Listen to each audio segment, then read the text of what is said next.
وہ زندہ تھا تو وہ شخص تڑپتا رہا، اس نے نوکری کے لیے، اس نے اپنے بچوں کا پیٹ پالنے کے لیے ہر ممکن کوشش کی، لیکن وہ اس میں کامیاب نہیں ہو سکا، اور اس کے بعد پھر اس نے یہ انتہائی قدم جو ہے یہ اٹھایا۔ اب مسئلہ یہ ہے کہ اس شخص نے جو بھی کیا اس کی جان چلی گئی۔ اب اس کے جو بچے رہ گئے ہیں اور جو اس کی بیوہ رہ چکی ہے، وہ تو پہلے ان کا آسرا تھا، اور وہ اپنے ہسبینڈ کو، اپنے میاں کو یہ بات کہتی تھی کہ وہ ہماری ضروریات پوری کرے۔ وہ خاتون، ان کی بیوہ جو ہیں، وہ پہلے اپنے میاں کو کہتی تھی کہ آپ ہمیں یہ لا کے دیں، یا اپنے بچوں کا پیٹ پالنے کے لیے کوئی حکمت عملی کریں۔ لیکن اب معاملہ یہ ہے کہ جب ان کے ہسبینڈ اس دنیا میں نہیں ہیں، جب اس کا شوہر خودکشی کر کے مر چکا ہے، تو وہ عورت اپنے بچوں کو لے کے کہاں جائے گی؟ وہ اپنے بچوں کا پیٹ کیسے پالے گی؟ وہ اپنے گھر کی ضروریات کیسے پوری کرے گی؟ وہ زندگی کیسے گزارے گی؟ ریاست سوئی ہوئی ہے، روز نئے بل پاس ہوتے ہیں، خبریں آتی ہیں، بجٹ آتے ہیں، بجٹ جاتے ہیں، نیا بجٹ، منی بجٹ، تیسرا بجٹ، چوتھا بجٹ، کوئی بجٹ کسی غریب کی زندگی کو نہیں بدل رہا۔ غریب لوگ مر رہے ہیں، وہ خودکشیاں کر رہے ہیں، اپنی جان دے رہے ہیں، اور اپنی جان دینا کوئی اتنا آسان کام نہیں ہے۔ ہم لوگ اس دنیا میں جو بھی اچھا کرتے ہیں، برا کرتے ہیں، اپنے لیے، اپنے بچوں کے لیے، زندگی کے لیے کرتے ہیں، لیکن جس زندگی کو بچانے کے لیے ہم لوگ اپنی ساری زندگی وقف کر دیتے ہیں، وہ زندگی قربان کرنے کی نوبت اس وقت آتی ہے جب آپ کے پاس کوئی راستہ نہیں رہتا۔ یہ لوگ کس کے پاس جائیں؟ اور اس وقت میں صرف محمد مسعود، جو کہ خودکشی کرنے کے بعد اس دنیا سے جا چکے ہیں، اور اپنی بیوی کو انہوں نے کہا کہ آپ نے موبائل میرا بند رکھنا ہے، کیونکہ انہیں معلوم تھا کہ ان کے مرنے کے بعد بھی ان کی بیوی کو معاف نہیں کیا جائے گا، ان کی بیوی کو ٹارچر کیا جائے گا، ان کی بیوی کو تنگ کیا جائے گا۔ اب اس کی جو بیوہ ہے اور جو بچے ہیں، ان کے سر پہ ہاتھ رکھنے والا کوئی نہیں ہے۔ اب وہ خاتون روتی ہے، تڑپتی ہے۔ ایک تو رونا ساری زندگی کا یہ ہے کہ اس کے ہسبینڈ نے ایک ایسی حرام موت کو گلے لگایا جو کہ ایک مسلمان پسند نہیں کرتا، لیکن اس نے اپنی جان چھڑائی اور اپنی مجبوریوں کے ہاتھوں جھک گیا، مجبور ہو کے اس نے اپنی جان دے دی۔ کیا سوال ریاست سے ہے، آپ سے ہے، سب سے یہ سوال ہے کہ کیا آپ لوگ اب یہ چاہتے ہیں کہ کیا محمد مسعود کی بیوہ اپنے بچوں کو لے کے کسی پل سے چھلانگ لگا دے، گلے میں رسی ڈالے اور اپنی جان قربان کر دے؟ یا آپ کے خیال میں اس کے پاس کون سا راستہ ہے؟ اس کے لیے کون سا راستہ ہے کہ وہ وہاں جائے؟ وہ اپنے بھائی کے گھر میں رہ رہی ہے، اور بھائی خود مالی طور پہ کمزور ہے، وہ اپنی بہن کو اس گھر میں زیادہ عرصہ نہیں رکھ سکتا، تو وہ خاتون اب کہاں جائے گی؟ اس کے بچوں کے سر پہ ہاتھ کون رکھے گا؟ اور یہ وہ سوال ہیں جو عوام ریاست سے پوچھتی ہے۔ ان سوالوں کا جواب کون دے گا؟ کسی کے پاس اس کا جواب ہے؟ میں آپ کی خدمت میں نے ایک مختصر سا انٹرویو کیا ہے محمد مسعود کی بیوہ کا، جو کہ میں آپ لوگوں کی خدمت میں پیش کرتی ہوں، جس میں آپ لوگ خود اس خاتون کی کہانی سنیں کہ وہ بلبلا کے کیا کہہ رہی ہے۔ جب انسان زندہ ہوتا ہے تو ہم لوگوں کو اس کی فکر نہیں ہوتی، جب وہ زندہ ہوتا ہے تو ہم اس چیز کو سمجھ ہی نہیں سکتے کہ اس کی تکلیف کیا ہے، ہم دوسروں کی تکلیفوں کا اندازہ نہیں لگا پاتے، اور جب وہ انتہائی قدم اٹھاتا ہے تو پھر ہم یہ کہتے ہیں کہ ایسا ہونا چاہیے تھا، ویسا ہونا چاہیے تھا، اور پھر اس کے مرنے کے بعد ہم بہت زیادہ ایکٹیو ہو جاتے ہیں۔ تو پھر ہم زندہ لوگوں کو کیوں نہیں بچاتے؟ جو زندہ رہتے ہیں اور وہ آپ کو اپنی مدد کے لیے پکارتے ہیں، ہم ان لوگوں کی مدد کیوں نہیں کرتے؟ ہم مرنے کا انتظار کیوں کرتے ہیں؟ ہم خودکشیوں کا انتظار کیوں کرتے ہیں؟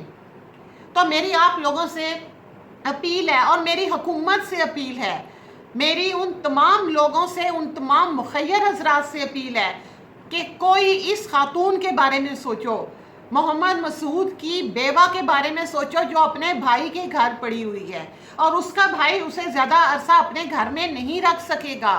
وہ اسے اپنے گھر میں کتنا ٹائم رکھے گا؟ جو شخص اپنے بچوں کی روزی روٹی اتنی مشکل سے پوری کرتا ہے وہ بہن کو کیسے رکھے گا؟ آپ لوگوں سے اپیل ہے کہ اگر کوئی شخص اس کے لیے کچھ کر سکتا ہے، کوئی اس کی مدد کر سکتا ہے، تو میری آپ لوگوں سے ریکویسٹ ہے کہ اس کی مدد کریں، اس کا ساتھ دیں، کوئی آئے اور اس خاتون کی مدد کرے۔ وہ چیخ چیخ کے آج آپ لوگوں سے اب اس کے ہسبینڈ کی ڈیتھ کو، ابھی اس کے ہسبینڈ کی ڈیتھ کو دینی کتنے ہوئے، ابھی اس کا کفن میلا نہیں ہوا، لیکن اس خاتون کو اپنی مالی فکر ہے، کیونکہ وہ نہیں چاہتی کہ اس کے بچے بھی نہ رہیں یا وہ اسے خود بھی کوئی انتہائی قدم اٹھانا پڑے۔ تو اس سے پہلے کہ وہ بیوہ اپنے بچوں کو لے کے کوئی انتہائی قدم اٹھائے، میری آپ لوگوں سے اپیل ہے کہ اس خاتون کی مدد کی جائے، کوئی آئے۔ جو شخص اس دنیا سے چلا گیا وہ چلا گیا، لیکن جو زندہ ہیں ان کی فکر کیجیے۔ ہم ان اداروں کو سلام کرتے ہیں کہ جنہوں نے اتنی جلدی، یہ ابھی اس معاملے کو کچھ ہی دن ہوئے ہیں اور اس پہ کام شروع ہو گیا، لیکن ہم نے یہ ایپ جب ہمارے موبائل میں آتے تھے، جب ہمارے موبائل پہ یہ ایپ آتے تھے تو ہم نے نوٹس کیوں نہیں لیا؟ کیوں نہیں ہمارے ارباب اختیار نے نوٹس لیا؟ انہوں نے کیوں نہیں جانچ کی کہ یہ کون لوگ ہیں جو لوگوں کو بر وقت قرضہ دے رہے ہیں؟ غریب اور بھوکے لوگ جو پیٹ کے جن کو لالے پڑے ہوئے ہیں وہ تو لیں گے قرضہ۔ آپ بلی گھر میں رکھ کے اور دودھ سرے عام رکھیں تو پھر آپ یہ چاہیں گے کہ لو وہ بلی دودھ نہ پیے؟ ایسا تو السلام علیکم، میں مسز مسعود بات کر رہی ہوں۔ آپ لوگ سارے اس واقعے کو جانتے ہیں، جیسے آپ میڈیا والوں نے ہر بات کلیئر کر دی آپ لوگوں کو۔ میرے ہسبینڈ کو فوت ہوئے 8-10 دن ہونے والے ہیں، لیکن آج تک کسی نے یہ نہیں پوچھا کہ اس کے بیوہ، اس کے بچے کہاں ہیں، وہ کس حال میں ہیں، کہاں رہ رہے ہیں۔ میں اپنے بھائیوں کے گھر پہ رہ رہی ہوں۔ میرا بھائی جاب کر کے مشکل سے اپنے گھر کا نظام چلا رہا ہے۔ جیسے کہ اس ملک کے حالات ہیں، ایک بندہ ایک فیملی کو ہی مشکل سے سپورٹ کر سکتا ہے۔ میں آج جہاں ہوں، کتنے دن میرا بھائی مجھے رکھے گا؟ میرے بچوں کے سر پہ کسی نے ہاتھ نہیں رکھا۔ کوئی گورنمنٹ کا بندہ اتنا بڑا سانحہ ہو گیا ہمارے ساتھ، کوئی کسی گورنمنٹ نے، کسی سینئر نے ہم سے رابطہ نہیں کیا کہ ان کے بچے کہاں ہیں، کس حال میں ہیں، وہ کیا کر رہے ہیں۔ میں کرائے کے گھر پہ رہتی تھی، میں کیسے اپنے گھر کا نظام چلاؤں گی، کیسے اپنے بچوں کو پڑھاؤں گی اور اپنے گھر کا کرائے پہ کیسے دوں گی؟ جو لوگوں سے 12 لاکھ کا لون لیا ہوا ہے وہ لون میں کہاں سے ادا کروں گی؟ میرے ہسبینڈ تو اپنی جان سے چلے گئے اس دنیا سے، لیکن ہم 3 لوگوں کی زندگیاں ساتھ برباد ہو گئی ہیں۔ میرے بچے کیا کریں گے؟ وہ اس حادثے سے کیسے نکلیں گے؟ وہ اس حادثے کو کیسے بھلائیں گے کہ میرے بچوں کے اپنے باپ کی لاش خود انہوں نے اپنی آنکھوں